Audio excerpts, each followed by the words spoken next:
Cinéfilos Transeúntes, un podcast de Pablo Rodríguez y Ezequiel Vigo. Buenas tardes. Buenas tardes. Amigos, figurantes, patriotas, Extras, reparto.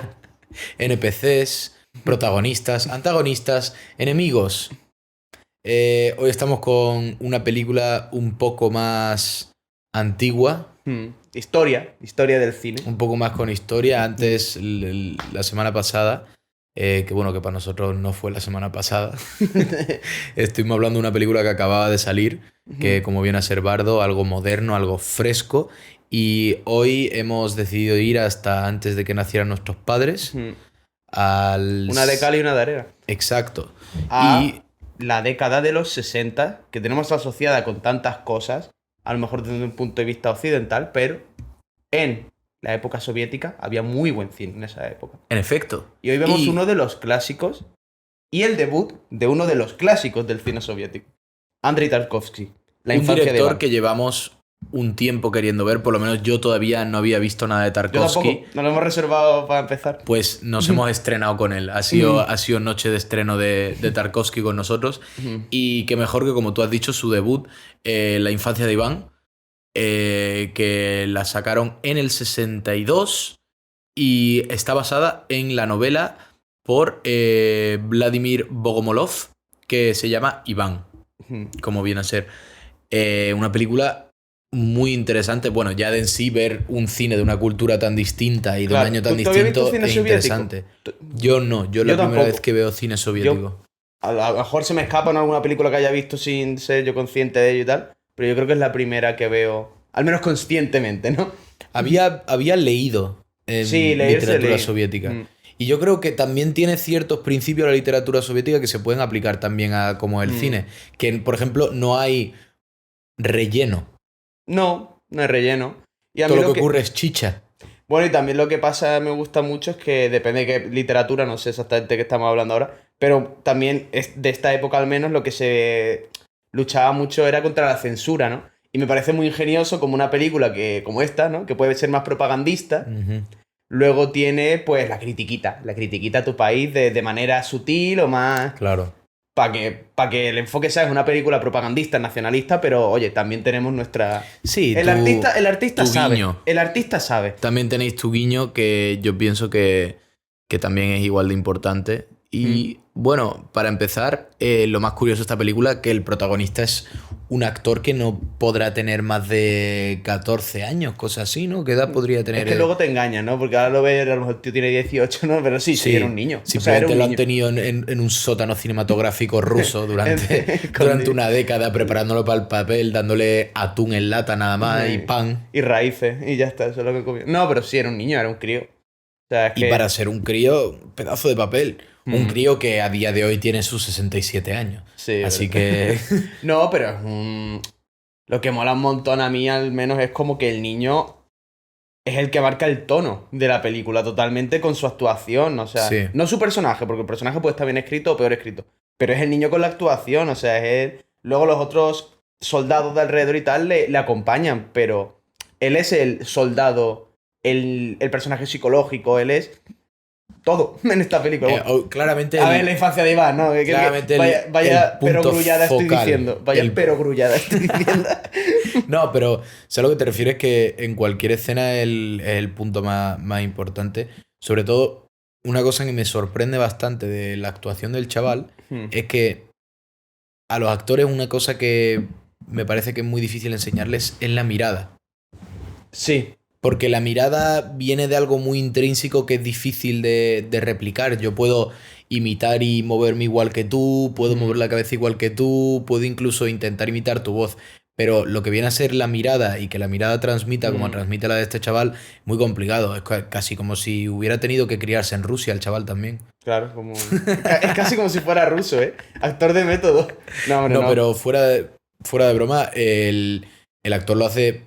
una actuación prácticamente espeluznante de lo realista que es, de la mirada del crío. Y un tema recurrente en la película que a mí me ha parecido es que cada vez que tú ves al crío en distintas escenas, cada vez parece que está más mayor. Bueno, va envejeciendo. Sigue siendo un niño, tú le sigues viendo un niño, pero le ves una madurez que no eres capaz de atribuírsela a a un elemento en concreto, simplemente que el niño en sí se ve más mayor. No es que el mentón lo tenga más ancho o que la mirada... No, es que en sí el niño parece más mayor. Claro. Y todo es... Pero es la mirada. Es la mirada que es la mirada, es la mirada, y también que Tarkovsky utiliza súper bien la luz.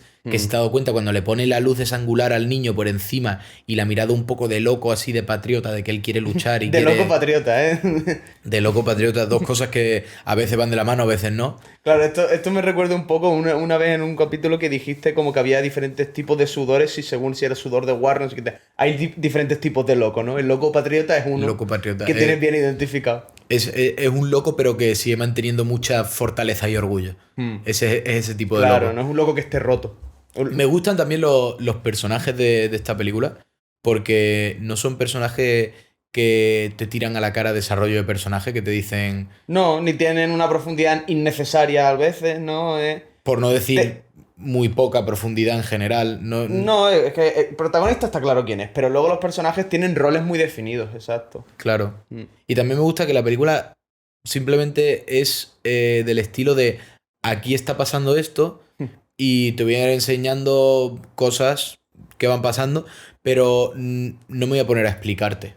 No me voy a poner a explicarte. Y de vez en cuando sí tiene algún diálogo suelto, pero es muy parecido como al Dark Souls en el lore, ¿sabes? Que tienes que tienes que estar atento para pillar... Sí, y luego de hecho la único que hay así como más de... Ahora te cojo de la mano y te voy a explicar esto y te cuento... Es el final, ¿no? Las dos secuencias del final, como a modo resumen, ¿no? Pero también al final es... No voy a entrar en la trama. Como modo del director pensaba de tener Sí, pero también es simplemente por conclusión. conclusiones, por concluir, exacto. Por darle estructura, pero que no es lo primordial de la película.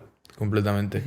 A ver, es un tema como cualquiera que le interesen las historias, es un tema que llega a contar una buena historia, que es que siempre va a ser un tema que cautive a la gente, y nosotros lo que tenemos de diferente a la gente que vio esta película cuando salió es que hemos visto mucho cine por medio que se ha construido después de esta película. Claro. Que es la misma crítica que hicimos con La Matanza de Texas, que a lo mejor muchas bueno, cosas... pero de La Matanza de Texas hablamos peste totalmente, Sí, y esto no, esta película sí. No me refiero en ese sentido, me refiero en el que a lo mejor hay elementos que a nosotros no nos parecieron frescos, pero que eran muy frescos. A mí el cine bélico.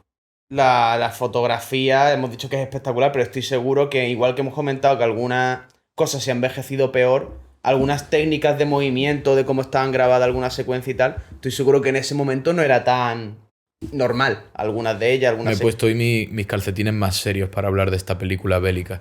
No sé si se llegará a ver en no puedes hacerme esto, estamos... pero hoy me he puesto mis calcetines de cinéfilo serio. Sí, de cinéfilo serio. De cinéfilo con... encargado. Sí. No, pero lo que te estaba diciendo, bueno, ya por cambiar de tema también, porque esto sí me he acordado antes, que creo que es importante. Luego a lo mejor entramos en alguna secuencia o no. Pero lo que me gusta del niño es como... que es, solo por su manera de actuar y tal, te transmite el contexto. El contexto es el niño. En plan, ¿cuáles son las consecuencias de una guerra? Pues solo tienes que ver al niño. Cómo habla, cómo tiene interiorizado el modus operandi militar, las jerarquías, Ahora grito, ahora tengo que tener autoridad, por este estoy encima, por este estoy por debajo, como que maneja eso con una naturalidad pasmosa al principio. Y eso te marca totalmente la premisa de la película, de decir, a ver por dónde sale este personaje. Y ya luego pues no vamos a entrar en las escenas, pero ya vemos cómo se relaciona con los diferentes militares, con los diferentes rangos, o cómo... Como que es una manera muy sutil de enseñar el trauma que tiene el chaval. Sí, porque el trauma hay mil maneras de mostrarlo, y la seriedad que adquiere el chaval y la madurez esa repentina que tiene también y el estoicismo también, o sea, un niño de esa edad con ese estoicismo y esa manera de llevarlo todo por dentro como si fuera un soldado de 10.000 batallas, y es un niño. Y sobre todo el estoicismo que no es completamente pleno, sino que de vez en cuando se le escapa un pelín el niño. Que yo creo que está hecho muy a propósito, y también es muy necesario para que tengas ese contraste, porque si no deja de ser creíble. En las primeras escenas del niño a ti se te olvida que es un niño. Como está hablando, dice, llame al comandante, llame al comandante, ahora mismo ejecute ese orden, no sé qué, y empieza a hablarle como unos tecnicismos, y dice, pero tú, este niño que es muy... va al grano, va al grano. También te iba a proponer en este capítulo, ya que es una película cortita Sí. y que no, eso que en vez de hacer Sí, que hablemos alerta más. de spoilers, simplemente A ver, hablemos. también te digo, alerta de spoiler de la infancia de Iván. ¿Qué cojones? Has tenido 60 años para verte la película, ¿sabes? En plan, que hace 60 También te digo, ¿qué has hecho estos últimos 60 años si no te Ya, lo has ya, visto? no. Sí, pues sí. Pues eso, la primera escena a mí me encanta cuando... La primera que nos muestra es como, mira, segunda película, que lo hemos comentado, segunda película que vemos que empieza con una secuencia de alguien volando. De alguien volando. Sí. Tiene Pues, que haber alguna... A ver, es que al final es un sueño muy muy común. recurrente, sí, sí. Es un sueño súper común lo de... Volar. Lo de volar. Y estaba a punto de salirme un pelín de tema porque me acordé de la película de la semana pasada, de Bardo, y me enteré luego después de que Bardo, además de lo que significa Bardo, significa también como un estado entre la muerte y... entre la vida y la muerte, como un estado onírico. Sí, como hay... Y yo eso no lo sabía. Y eso explica bastante la película. Sí, bueno. Pero bueno, esto servirá de clip esta semana para No, que esto- entendáis la película. Esto es para los que en TikTok nos estarán comentando. No sabes nada, pues no, Pues no sabemos sí. nada, por eso estamos Los viendo cine. NPCs que comentáis todos lo mismo. Hombre, que no sabemos todo, que no, de hecho no sabemos nada, por eso estamos viendo cine, para aprender. Para aprender. Exacto. ¿Tú te crees También que te somos digo, cinéfilos, de verdad? Nunca he esperado encontrar un pozo de originalidad en unos comentarios de TikTok. No, a ver, no, pero está bien dejarlo claro también. ¿Te imaginas? Te dejan un guión ahí, Sí, sí. inédito. Inédito lo publica. Volviendo Estaría a bien. la película, después de ese pequeño sidetrack. La side quest. Lo que más hay que alabar de la película, que yo creo que probablemente sea lo más impresionante, dada la época, dada el presupuesto, dado el que el director se acaba de graduar, la fotografía de la película es preciosa. Sí, y me parece que la Son composición... son verdaderos Y la cuadros. composición es espectacular. Ha habido una que me ha encantado, que se me ha quedado muy en la mente, y es en la secuencia en la que Iván huye, que no quiere ir al reclutamiento militar, y se encuentra ese loco en esa villa que ha sido bombardeada y eso. Hay una composición que se ve como un árbol destruido, con unas ruinas también de la caseta, y justo pasan con el 4x4, que es cuando le deja al niño como víveres, 2 o 3 Sí. comidas, que está justo centrada la lata en el centro del frame.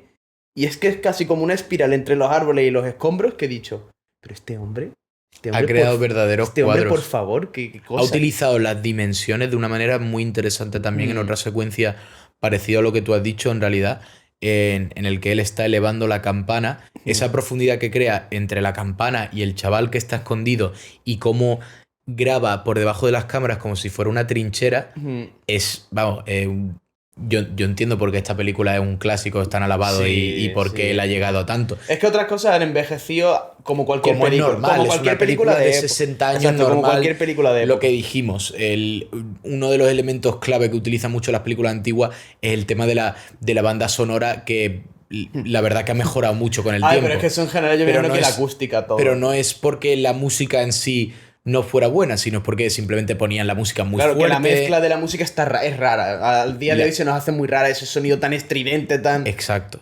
Que es como si tuvieras una orquesta al lado tuya. te están Que gritando. está, a ver, que está bien, también te ponen en En el alerta. periodo. Y que eso, y también lo que me sorprende en muchas películas así antiguas, no llegas a tener tantas escenas en naturaleza abierta, ni en campo abierto, ni en exterior, porque eran, creo, a lo mejor me equivoco, pero por lo que tengo entendido, era difícil crear profundidad con las cámaras de... Con ese tipo de lentes, ¿no? con las lentes de entonces, y también era complicado lo de los traveling, que vimos que hubo un traveling bastante loco, que estaba así, pero que al mismo tiempo, a ver, al final lo que tiene que hacerte una escena es transmitirte, y cuando la escena de que estaba la enfermera o la teniente médico yéndose del otro y se veía como en primera cámara movimiento. corriendo, me parece bastante original como manera de enseñarlo. Claro, que más que un Steadicam parece que está grabado con mi móvil yo entrando ahí cuando grabas una story en una discoteca, ¿sabes? Que se ve... Exacto. Es que... No, pero a ver, pero eso son... Pablo grabando el concierto de Brian Myers. Claro, exacto. No, a ver, pero es que esos son elementos que envejecen. Y yo no quiero decir que envejecen mal porque es que simplemente envejecen. Son Envejeces cosas son así. que no son atemporales. Y sin embargo, lo que más entonces hay que destacar y queda más en evidencia es esas cosas que sí son atemporales. La fotografía es una barbaridad. La iluminación... A ver, también es una película en blanco y negro, ¿no? Como no claves la Claro. iluminación chungo. Pero da igual, es que... Pero la es que- iluminación, para mí la hacen muy bien, ¿eh? Mm. Y Y bueno, fuera de banda sonora, lo que viene a ser la composición de sonido, también me parece que... Es verdad. Que la hacen muy bien, porque, a ver, al final, uno de los elementos más importantes de una película bélica es el sonido. Porque tú te imaginas en la guerra los sonidos estridentes, las trompetas, el bullicio. Pero esta película hace uso de eso y también hace muy buen uso del silencio, o de lo que viene a ser casi el silencio, el goteo. Que el goteo es... Casi como si fuera la tortura china de la gota, ¿verdad? Eso... Que parece una tontería, pero ese goteo transmite mucho. Transmite la penuria en la que están. Transmite, como ha dicho mi madre, la humedad que hay en el lugar. Sí. ¿Sabes? Totalmente. La insistencia, la continuidad de eso. Cuando empieza el goteo, es como justo en el momento de la película en el que están como en las trincheras, ¿no? Pero están a punto de meterse en las trincheras. Están a la espera, están con la ansiedad, con la inquietud, y es como estás esperando a la gota. Gota que come el momento que podrías cortar la tensión con un cuchillo. Y esa es una de las secuencias que más me gusta, cuando se están vistiendo para la misión y se están vistiendo callados y se ponen a saltar a ver si hacen ruido y quitan el fósforo. ¿Sabes? Es como... Eso también me recuerda mucho a la literatura rusa, por ejemplo, de Dostoyevsky, que estoy leyendo yo, que era no tanto impresionarte con la forma, sino con el contenido. Que es contenido muy gestos muy singular. Sutiles, muy cotidiano todo, pero exacto, deja los fósforos y luego por dejarse los fósforos le pide fuego al otro. Y por pedirle fuego al otro se da cuenta de que el teniente ha muerto. ¿Sabes? Son un montón de... Y bueno, también por dejarse los fósforos, luego no puede encenderse un cigarro en territorio enemigo, que está a punto de hacerlo y a lo mejor lo habrían encontrado. Porque justo pasa la patrulla de alemanes. Son pequeños guiños y gestos que te dan a saber que hay alguien que está creando una buena historia. Es casi... Bueno, o sea, no son déjà vus porque no son déjà vus que vimos en primera persona, pero son déjà vus que está creando el autor. Está como haciendo que todo vaya conectándose con una cosa anterior y que cualquier momento el personaje pueda decir... Si se para a pensarlo, todo lo que ha hecho ha tenido una consecuencia. Y eso a mí me gusta, porque acciones inconsecuentes en personajes que le das importancia, le das tiempo de pantalla, sobre todo en películas como esta que es más corta, si no tiene significado, se te queda al revés. En vez de aportar, resta. Y aquí eso es lo que tú dices, hasta un gesto tan tonto como no cojas esas cerillas. Es que es eso. Ya pues son 3 o 4 secuencias lo que tiene relevancia. Todo eso suma. Y también al mismo tiempo... la elección de, a la hora de contar la historia del chaval de una manera muy minimalista, es decir, momentos clave que los utilizaban más que otra cosa para mostrar ese contraste de él cuando era muy niño y el después, ¿sabes? Se le veía haciendo tonterías sin sentido como haría un niño, es decir, sentado con unas manzanas, metiéndose en un pozo, y luego lo ves hablando con propiedad y declarando cuál era su misión y lo que quiere hacer y teniendo un diálogo filosófico con un adulto de tú no sabes lo que es la guerra, me vas a decir tú que sabes qué es la guerra, y parece una persona y otra. Y al final no te tienen que enseñar muchas causas brutales de la guerra, que bueno, al final también sí te enseñan cosas más explícitas. Pero es casi al final, lo que decimos, las escenas más impactantes, bueno, sí que hay una cosa que es eso, que tenían colgado ahí como... A los dos de bienvenido, que lo enseñan varias veces, como para que no se te olvide que en el momento de la película que haya que cruzar esa frontera... ahí va a haber peligro. Ahí hay nazis. Ahí hay nazis. ahí habían nazis. Ya. Estaría bien que hubiera carteles. A ver, cadáveres no. Cadáveres colgados no. Pero que hubiera un cartel. No pase por aquí nazis. No pase por aquí nazis. Y también lo hacen muy bien. Otra secuencia que a mí me gusta mucho es cuando le está enseñando el libro de arte alemán. Arte alemán, sí. Que lo enfocan muy de cerca, casi como si lo estuvieras viendo en un museo. Y las ilustraciones. Y el niño está curioso viendo las ilustraciones. Pero al mismo tiempo es incapaz de hablar de las ilustraciones o dejarse impresionar por las ilustraciones sin declarar el odio que le tiene al alemán. Pero también... Son alemanes que van a tener escritores y queman los libros. Pero también es un niño, en el sentido de eso, del desconocimiento, la inquietud, la curiosidad de preguntarle todo el rato, ¿y esto qué? ¿Y esto por qué es? ¿Y esto por qué no sé cuánto? ¿Y este? Pero ¿cómo van a tener autores? Pero al mismo tiempo es lo que tú has dicho, es un niño porque es muy curioso, pero tú no te esperas de un niño que tenga una opinión tan sentenciante como cómo van a tener escritores si queman los libros, que lo he visto yo. Bueno, pero ahí está. No la propaganda, pero sí. Porque no sé qué hace eso, tendría propaganda. Más que propaganda es simplemente su situación de guerra. Que luego. Claro. Pero. Es que tú imagínate criarte ahí en un lago. Ya. En una zona bélica. En medio de. Es que al Y final. cruzar un río en conflicto ganado, no fuera del frío, que ya sé que a Es todos que es nos un mundo gusta. muy pequeño.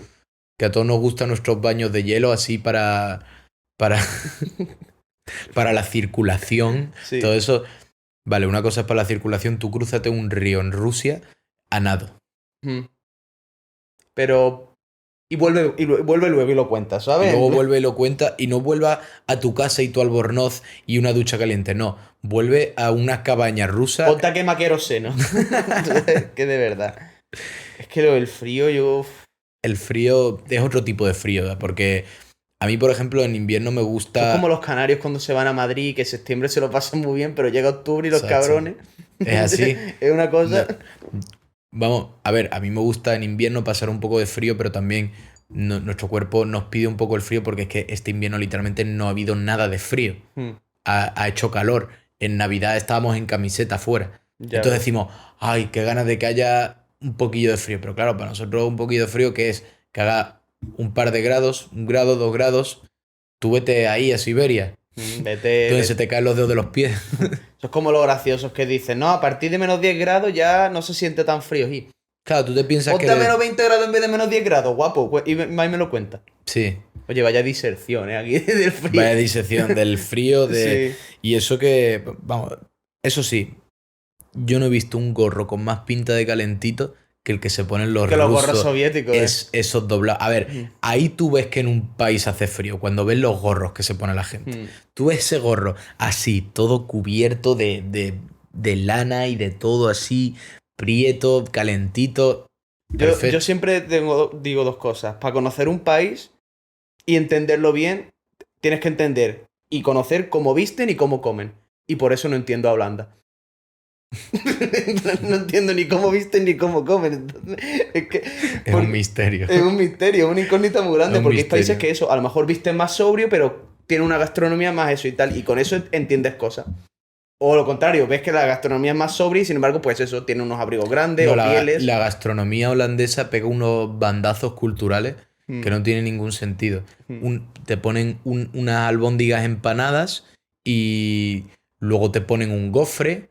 Y para comer un pan con un trozo de queso. Luego un buñuelo. Luego se ponen zapatos de madera.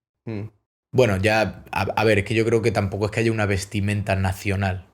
Bueno, a ver, pero sí hay las estéticas sí existen, ¿no? Eso también es la mejor manera de conocer un país. ¿El qué? Irte a comprar ropa con alguien del país e irte a comer con alguien del país. Ya está. O irte a atajarte, como decía Anthony Bourdain. ¿Cómo va a conseguir la mejor comida que tiene que ofrecer un país? Emborracharte con los locales. Con los locales. Ya está. Es que eso sí. Es lo mejor que puede hacer. Tú vas a cualquier bareto chiquitito de pueblo, de cualquier país al que vayas, conoces al abuelo de pueblo, te tomas 4 cervezas con él y te invita a la casa de su nuera, que te va a hacer ahí un guiso rural nacional y tú vas a comer, vamos... Un guiso rural nacional, en el restaurante de Dani García vas a comer tú así. Uf, la verdad. Pero yo creo que, bueno, vamos a intentar hilar esto de alguna manera, vamos a intentar volver al cine. Que una película cortita. Sí, cortitos nosotros también a veces. También, ¿no? pasados. Pero pasados, nosotros cortitos y pasados. No, pero esta película lo que pasa también es que tampoco vamos a entrar en 1000 detalles de la trama porque es que la vamos a desmigar mal.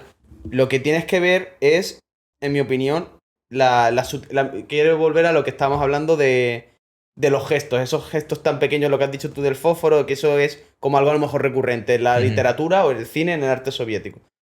Y a mí me encanta, o sea, me parece muy entretenido porque estoy seguro que eso te garantiza profundidad en todas tus obras, porque es imposible que si hay ese nivel de detalle, a lo mejor el detalle lo he pillado, pero a lo mejor me he perdido una situación en la que ese detalle ha tenido una consecuencia. Claro. Entonces, ¿es una película corta? Pues menos mal que es corta. Imagínate si durase La de cosas que no hemos perdido. Si dura 2 horas, a ver, la de cosas que no hubiésemos entendido y no hubiésemos perdido. Un escritor que ha trabajado de verdad, eso no se puede fingir. No. Cuando un escritor ha hecho su trabajo, eso es algo que uno no puede imitar y que uno no puede fingir. Cuando de verdad se ha esforzado en añadirle profundidad a la trama y ha sido detallista, es algo que no tiene igual. Y es algo que hay que respetar en una buena película y hay que respetar en un buen guión.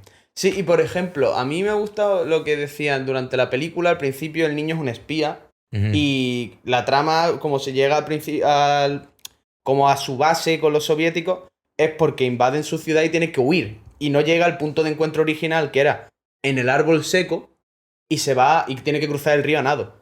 Y luego el árbol seco lo mencionan muchas veces durante la película. Ese es la única referencia o simbolismo que es muy obvia en la película. Y sin embargo es la que menos explicación tiene. Simplemente aparece en la secuencia final un árbol. Déjala que lo interpretes tú. Sí. Y es que eso a mí me gusta porque eso, lo que se le da más importancia o es más altivo y tal, pues no es tan importante. Tú lo interpretas como quieras. Y Claro. lo otro que parece un detalle tonto, no, pues esto afecta a la trama que no veas. Y esa inversión de la lógica, ¿no? O de lo que te parece intuitivo, es un trabajo de un buen artista. O sea, es eso, es profundidad en una obra, es cariño, es mimo, es ese hombre retorciéndose la cabeza para decir, no, esto lo tenemos que transmitir así. Claro, no simplemente ha volcado sus sesos sobre la página, sino que ha estado ahí frunciendo el ceño a ver cómo puede exprimir hasta la última gota de calidad. Sí, porque una verborrea la puede soltar cualquiera que se haya estudiado el diccionario. Claro. Y bueno, también otro... Un tonto bien hablado que se ha dicho siempre. Tú imagínate, esto es lo que pasa. El británico medio. No, no, yo no me mojo. Sí. A ver, también me ha gustado muchísimo el personaje de Jolín.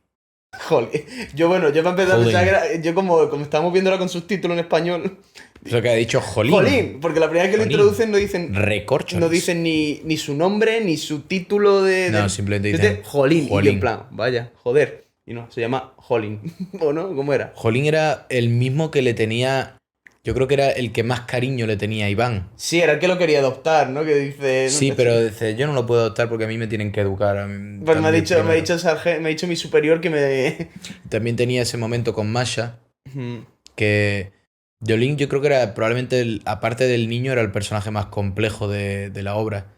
Porque al mismo tiempo era valiente y era un poco cobarde también, porque dudaba. Que se escondía en su jerarquía militar, eso, con Masha. Bastante. Simplemente usaba su estatus sobre el otro soldado que también quería Claro. persuadirla. Pero luego también yo creo que tenía un momento de duda. Y esa duda yo creo que queda bastante a la interpretación de la audiencia, porque primero, la trampa que le tiende para comerle la boca me parece una locura, ¿eh? No, sí, cruza, que te cojo y se pone ahí con las patas abiertas entre... y la coge que la deja... A ver, como fotograma es una escena preciosa. Visualmente es una escena que al revés, que impacta más porque ves al tío ahí despatarrado. Y la tía con las piernas colgando sobre el abismo. Eso, la trinchera y entre las dos y eso, y la tía está totalmente... Que no Indefensa. tiene indefensa. Completamente indefensa. Cogida a los brazos de él y le mete un morreo ahí. Pero no se llega a entender del todo si ella está en plan reteniéndose de él, ¿sabes? Si está evitándolo. A ver, ella... O está simplemente dudando porque está nerviosa o... Yo creo que ella está incómoda y no quiere, pero es simplemente eso, es el bloqueo del salmón, de decir, ¿qué hago yo aquí? Que aquí no me muevo y tal. Yo creo que una cosa que también... a lo mejor aquí me estoy metiendo yo en un terrenal que no es que los soviéticos, a mi parecer, siempre han tenido que no la igualdad, porque la igualdad con el tema de género es un debate para otro día y yo no me voy a mojar en esto en un podcast, ni tengo ni una idea tan formal. Pero sí que en cuanto a la denuncia social, a lo que es la narrativa de los problemas de la mujer y tal, sé que los soviéticos se lleva haciendo mucho tiempo la denuncia, eso de la igualdad, de todo eso y tal. El movimiento, siempre han promovido bastante el feminismo, el movimiento de tener mujeres fuertes e independientes. Sí. Estoicas, que ahora día es casi robustas, como universal, no es algo como que están todos los días en nuestras noticias, pero en esa época no sé en cuántos países era parte de la agenda social No te digo que allí fuera prioritario, pero al menos sé que en muchas obras y en muchas de eso se va mencionando. Sí, incluso en la narrativa de la obra se le cuenta con bastante respeto a Masha. O sea, se le da un papel y se le da una voz y se muestra como incluso en tiempos de guerra los demás soldados hasta cierto punto le muestran un respeto y no... Sí, pero también eso, lo que gusta es que ni es... Y el otro le trata como un igual. Cuando la transfiere, la trata como un igual. Dice, no, te voy a transferir porque no quiero que te pase nada. No, y aparte... Pero no la trata en plan de manera inferior. Exacto, no lo tratan de manera inferior y lo que gusta es que luego, sin embargo, sí que tampoco lo idealiza. Simplemente es eso, pues, las normas sociales de esa época y la denuncia social de esa época, pero no es un plan, esto mal, esto bien, esto mal, esto bien. No, es un reflejo real. Es como todo lo demás en esta película, es bastante sutil y también es otro personaje que hace mucho con la mirada. La mirada suya también tiene mucho rango, tiene una mirada un poco asustada, una mirada avergonzada, pero también tiene una mirada valerosa y excitada a cierto punto cuando está hablando de su pueblo. Tiene también... Es el único momento como que se le ve el brillo, ¿verdad? Como... Tiene la inteligencia de atacarle de vuelta al coronel cuando le dice, ¿conoces al pintor no sé quién? Le está hablando como una pueblerina. Y dice, ah, sí, pues en mi pueblo estaba Tolstoy. Como diciendo, no te las des delante mía. Y me gusta bastante. También, bueno, la secuencia del final, bueno, no del final del todo, pero cuando cruzan... hacia el otro lado del río. Cuando cruzan hacia el otro lado y se traen de vuelta a los puertos, de manera... Eso es como un pequeño guiño a como dijo Iván, deberíamos enterrarlos. Y a lo mejor no se han podido traer de vuelta Iván, pero a los muertos se los traen de vuelta. ¿Sabes? Hacen lo que pueden. Es un mensaje bastante puro de la guerra, que pasa lo que pasa y la gente sufre y no tienes control sobre si todo. Ganas la victoria, si salvas a tus amigos, pero en todo momento simplemente son hombres asustados que están intentando hacerlo lo mejor posible, dentro de lo que pueden. Ya, y también el hecho de eso, de que el pánico pues implica eso, que ya de por sí las cosas no están en tu control, pero si encima hay pánico, hay caos y todo, claro, lo que salga. Y me parece muy bien que no haya un final feliz, por decirlo así, de conclusión de qué pasó con este. Es como, él ha muerto, y queda uno. Y así serían la mayoría de las historias de la guerra de un grupito, que como mucho la guerra la sobrevive uno, o dos. O tres. De cada grupito de gente que se conocen. Pero que además, incluso con ese final que tiene como la secuencia de cómo se invade ya, cae Berlín y el cadáver quemado de Goebbels. Explícito y la familia. De manera innecesaria al final. Bueno, explícito. Está curioso para ver que... Es propaganda de esa época que de ellos decir, también sufrieron. De quemar a los nazis. Los quemamos. Muertos todos. A Goebbels. Goebbels. Sí, no, pero se les llena la boca, al decir ahí Goebbels muerto. Sí que te lo pone muy explícito Pero porque... Bueno, porque es que es eso, era la gran victoria contra... Era el enemigo por... Ahora estamos... Era el gran enemigo, por decirlo así. Es que el idioma, el lenguaje de guerra ha cambiado mucho en nuestras décadas que vivimos y sobre todo después de la Guerra Fría, con las tensiones, con la bomba nuclear y todo eso y tal. Pero es que antes era así, la guerra se vivía de una manera más cercana porque... La manera era más cercana, ahora hay más misiles antiaéreos, ahora hay más bombas, ahora hay más guerra fría. Antes era al 100% trincheras contra trincheras. Claro. Debíamos volver a espadas contra espadas. Sí, bueno, también te digo que... Para que no haya guerra. Tú piénsalo, a los 3 días de espadas contra espadas, ¿quién va a querer pelearse?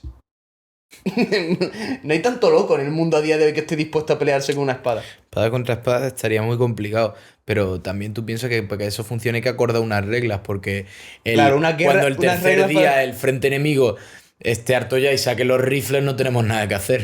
Claro, a ver, bueno, eso es lo que pasa ahora con las bombas nucleares, ¿no? Claro, que en cuanto uno saque la pistola, la saca el otro. La verdad que el cine bélico siempre te deja un mal sabor de boca, pero al mismo tiempo ha salido muy buen cine de terribles guerras. Pero siempre te deja el sabor de boca de... ¿Y si no tuviéramos este cine y las guerras tampoco?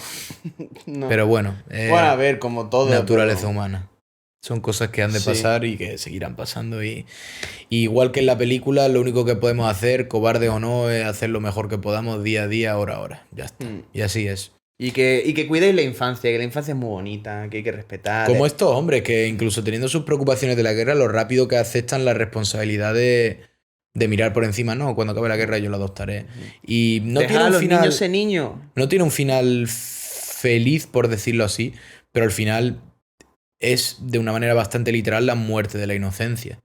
Lo último que quedaba de inocente en esa guerra murió, que era el niño. Pero claro, el niño... Y el niño primero perdió su inocencia y luego murió. No murió como un niño, murió como un hombre. Exacto. Directamente. Porque la inocencia, vamos, ese niño, la inocencia la tiene el pobre más perdida ya desde... Completamente.